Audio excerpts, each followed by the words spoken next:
사람들을 매수하여서 모세와 하나님을 모독하는 말을 하는 것을 우리가 들었노라.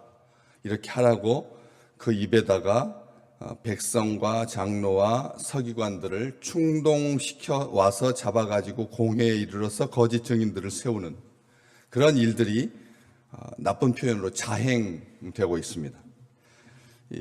사람들을 매수하여서 말하게 하는 것, 이것은 어떠한 경우에도 일반적인 관계에 있어서나 또 사회생활에 있어서 결코 해서는 안 되는 그런 일인데, 특별히 종교적인 차원에서 사람을 매수하고 말하게 한다라고 하는 것은 정말 참담한 그런 일인데, 사탄이 거짓 선지자들에게 할 말, 거짓을 심어주는 것하고 똑같은 그 기록대로 이 일들을 하고 있는 것을 보게 됩니다. 사람들을 매수하여서 말하게 했습니다. 이것은 법정에서 한 것이 아니라 일반적인 관계 속에서 그런 일들을 자행한 것이죠. 모세와 하나님을 모독하는 말을 하는 것을 우리가 들었노라. 모세와 하나님을 모독했다. 우리가 생각할 때는 하나님 모독하는 것이면 다인 줄 아는데, 모세와 하나님보다 모세를 앞세워서 그렇게 모독했다라고 하는 표현을 쓰고 있습니다. 이 신성 모독이라고 하는 이 말, 신성 모독, 하나님 또는 거룩한 것에 대해서 무례하고 불손하게 말하는 것이 신성 모독인 거죠. 이 신성 모독이라고 하는 죄의 항목은 종교에서 가장 큰 법입니다. 종교를 가지고 있는 이 지상에서 종교라고 말할 수 있는 그런 모든 이 종교가 신성 모독에 대해서는 가장 큰 죄로 그렇게 취급하고 있고 그렇게 여깁니다. 심리적으로도 마찬가지고요. 기독교는 신성 모독에서 자유롭습니까? 우리 스스로 신성 모독이라고 하는 것에 대해서 얼마나 자유로우십니까? 하나님을 모독한다라고 하는 그 표현에 대해서 우리는 자유로운 사람들입니까? 우리 스스로도 그렇게 신성 모독까지는 아니지만 그런 식으로 많은 시간들을 보내왔습니다. 여자가 어찌 감히 여기 강대상에 올라와서 이런 표현을 썼다는 거죠. 여자들은 강대상 위에 올라오면 안 되는 이런 생각들이 아주 오래도록 있고, 우리 심리적으로도 예배 드릴 때 강대상 위에 아이들이 이렇게 실수로 해서 아이들이 장난치다가 올라가는 것은 관용적인 차원에서 이해를 하더라도 여성들이 자주 빈번하게 강대상 위에 왔다 갔다 하는 것에 대해서 지금도 마음 한쪽에 불편하게 여기는 그런 생각들이 있습니다. 이게 선을 넘지 않아야 되는데 선을 넘는 것에 대해서 불편한 것이죠. 신성 모독이라고 하는 이 말이 거창해서 그렇지, 일반적인 차원에서 사람들이 가지고 있는 자기 기준, 자기 잣대를 말하는 겁니다. 자기 기준과 자기 잣대로 사람들을 판단하고 평가하는 그런 일들이 얼마나 많은데요. 이거 유대교인들에게나 이 신성 모독이 대단한 거지 이렇게 생각해서는 안 된다는 것입니다.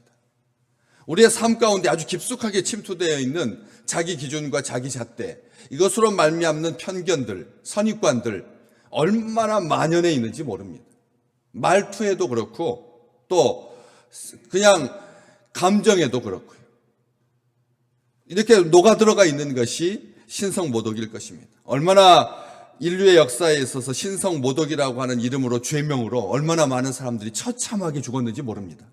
아시잖아요. 마녀 사냥은 신성 모독 때문에 죽인 겁니다. 마녀 사냥은 신성 모독을 빙자하여서 장애를 가진 사람, 그리고 나이 든 여인들, 혼자 된 사람들, 함부로 했던 아주 인간의 참혹한, 비극적인, 처참한 그런 살상이었고 사륙이었습니다. 재판도 거치지 아니하고 얼마나 많은 사람들이 죽었는지 모릅니다. 중세는 그것을 우리에게 정확하게 강력하게 겨냥하고 있습니다. 우리를 향하여서 봐라, 너희도 그럴 수 있다. 너희도 그런다. 내가 그렇다. 이렇게 말하고 있는 것이죠. 지금도 여전합니다. 올 12월 4일, 지금 며칠 전입니까?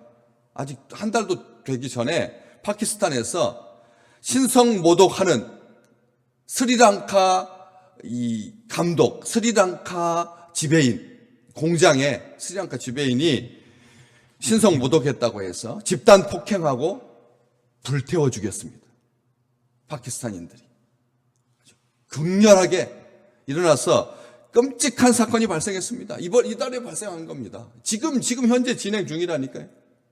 이게 얼마나 이슬람 국가에서 알라 신과 그의 선지자인 무함마드에 대해서, 또 이슬람이나 꾸란에 대해서, 그들의 경전에 대해서 부정적인 말을 용납하지 못합니다. 절대 해서는 안 됩니다. 용납하는 것 자체가 신앙을 버리는 거거든요. 용납할 수가 없다는 것입니다. 그런데 특이한 것은 알라보다도 무함마드에 대한 모독에 대해서 더 비중을 똑같습니다. 여기 모세가 하나님보다 앞에 있는 것처럼. 이유는 물어봤더니 정말 웃기는 대답이었습니다. 알라 신은 자기를 모독하는 사람들이 회개할 때 용서할 수 있지만, 신은 용서해도 무함마드는 이미 죽었기 때문에 용서를 못한다는 거지. 이게 그들의 논리입니다. 똑같습니다. 모세가 왜 하나님보다 앞에 있느냐? 하나님은 용서하는 자들을 언제든지 회개하면 용서할 수 있지만, 모세는 이미 죽었기 때문에 용서할 수가 없다. 용서받지 못한다는 거예요. 그러니까 우리가 죽인다는, 대신 모세를 대신하여서 그렇게 집행한다는 것입니다. 이 일이 스데반에게 가짜로 씌워진 죄명이었습니다. 모세와 하나님을 모독하는 것. 그런데 우리 주님께서도 이 지상에 계실 때 이 죄목으로 얼마나 자주 사람들에게 곤욕을 치렀는지 모릅니다. 아시잖아요. 이 마태복음 9장, 누가복음 5장 기록되어 있는 것처럼 중풍병에 걸려서 친구들에게 이렇게 심상치 주님 앞에 내려와서 고침받았을 때 우리 주님께서 그에게 해주셨던 말씀, 네가 죄사함을 받았느니라. 죄사함을 받았다라고 하는 그 말 한마디로 신성모독이다. 왜? 죄사하는 것은 하나님의 고유 권한이라고 생각했기 때문에. 죄사하는 것은 하나님의 고유 권한이다. 이런 기준, 이런 율법에 의해서 예수 그리스도를 신성모독으로 그렇게 처분하고 그렇게 핍박하고 그렇게 죽이려고 했다는 것이죠. 요한복음 10장 30절 우리 주님께서 친히 아버지와 나는 하나다라고 하는 이 말, 신성모독이다. 하나님과 동등되이 여기는 거, 하나님과 자기는 하나다라고 하는 말. 또 마태복음 26장에서 권능의 우편에 앉아있는 것을 너희가 볼 거다. 내가 권능의 우편에 앉아있는 것과 하늘 구름을 타고 오는 것을 볼 것이다. 이것은 빼도 박도 못하는 아주 완벽한 신성모독이었던 것이죠. 이 말로 인해서 예수 그리스도는 친히 진짜로 본인의 입술로 죄사함을 선포하고 하나님의 아들이라고 자처했기 때문에 신성모독죄로 걸렸습니다. 또 거짓 증인들을 내세워서 거짓 증언하게 했죠. 하나님과 성전을 모독했다고. 이렇게 해서 십자가에 죽게 된 것이죠.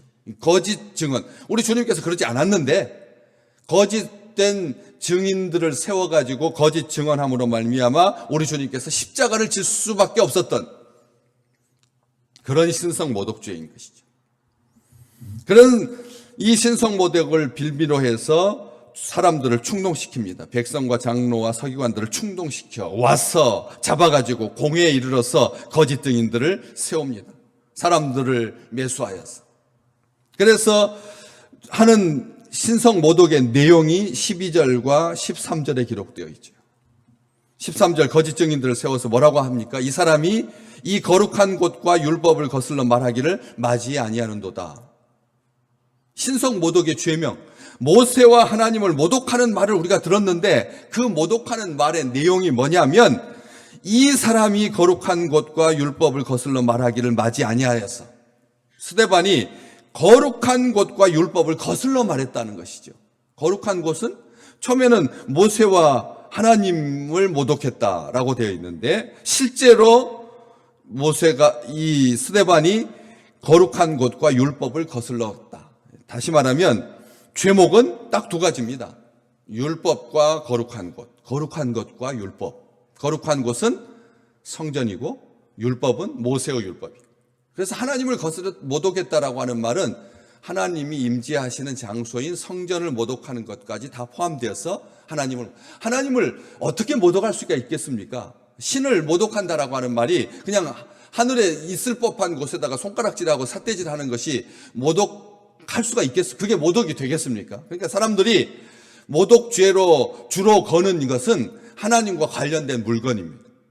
하나님과 관련된 장소, 신과 관련된 장소, 신과 관련된 물건을 범할 때, 다시 말하면 강대상을 만진다거나 법궤를 만져서, 그래서 하나님께서 베레스 우사가 만져가지고 그 자리에서 즉사했던 것처럼, 제사장임에도 불구하고 그런 일이 발생했던 것처럼 법궤를 잘못 만진다거나 지성소에 들어가서 죄를 가지고 지성소에 들어간다거나, 하나님 친히 그렇게 보여주셨으니까 눈에 보이도록 이게 함부로 해서는 안 된다라고 하는 정결한 거룩한 장소로서 사람으로서 구별한 것이니까 함부로 해서는 안 된다라고 하는 것을 가지고 곡해하여 사람이 만든 것도 스스로 거룩하다라고 규정하고 거기에다가 손을 댄다거나 아니면 함부로 다루면 그것은 신성모독으로 치부했다는 것이죠. 그런데 이 율법과 성전,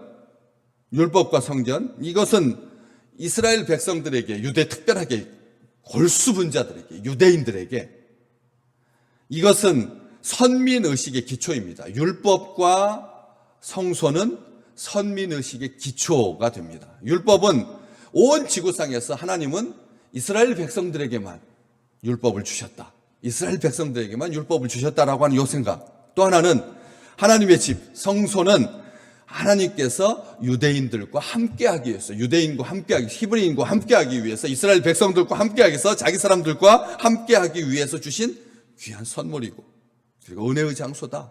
하나님의 집, 유대인들을 만나기 위해서 하나님께서 이 지구상에서 특별하게 지정하여서 주신 그런 거룩한 집이다. 하나님의 집이다. 이런 생각이거든요. 다시 말하면 이 선민의식의 기초가 된 율법과 하나님의 집, 성소, 이 두 가지를 함부로 하거나 아니면 모독하거나 하면 신성모독이 되어서 죽일 수가 있는 것이죠. 그런데 여러분 기억하십시오.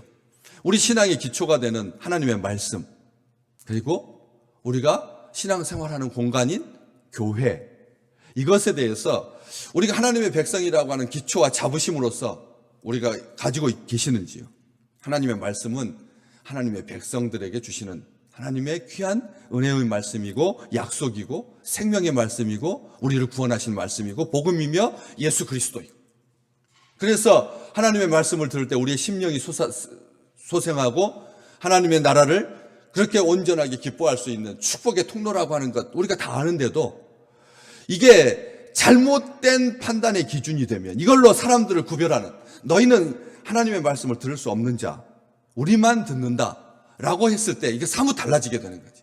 하나님의 말씀이 온 인류를 구원하시기 위해서 기록된 말씀으로 심령 골수를 찔러 쪼개기까지 하시는, 그런 역사하시는 성령의 능력으로 말미암아 사람들이 깨닫게 되는 구원의 말씀이 아니라 나만 들어야 하고 내가 하나님의 백성이라고 하는 것을 증거하는 그런 표시다라고 여기게 되면 이것은 차별이고 이것은 하나님의 뜻을 벗어나게 되는 것이죠.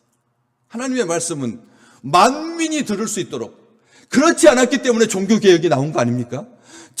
헬라어로, 라틴어로 기록되어 있어가지고, 그래서 세상 사람들은 모르는, 일반 사람들 중 같은 동족임에도 불구하고, 그리스도인들임에도 불구하고, 하나님의 백성임에도 불구하고 사제들만 읽을 수 있었던, 자기들만이 그 특권을 누릴 수 있다고 하니까, 그래서 말씀이 고립되고 기록이 고립되고, 그래서 소수의 사람들만 읽을 수 있어서 고결하게 라틴어를 읊어대면 사람들이 그 라틴어에 감동하는, 그걸로 사람들을 이렇게 저렇게 할 수 있는 그런 특권이 되고, 그리고 권리가 되고 권세가 되었던 것, 권위가 되었던 것, 이게 말씀을 선민의식의 기초로 삼았을 때 발생하는 피해인 거지. 우리는 우리는 기억하고 있습니다. 하나님의 말씀이 소수에게 독점되는 순간 말씀은 말씀일 수 없다는 것을. 그것은 자기 자랑이 되고 계급이 된다는 것을. 그래서 종교개혁자들은 자국어로 하나님의 말씀을 번역하여서 모든 사람이 읽을 수 있게 한 것이죠. 이걸 기억하셔야 됩니다. 하나님의 집 마찬가지고, 하나님의 집도, 교회도, 성소도 여기까지는 이방인들이 들어와서는 안 되는, 세상과 딱 구별된 그 외 성소의 바깥 울타리, 거기 넘볼 수 없는, 넘어올 수 없는,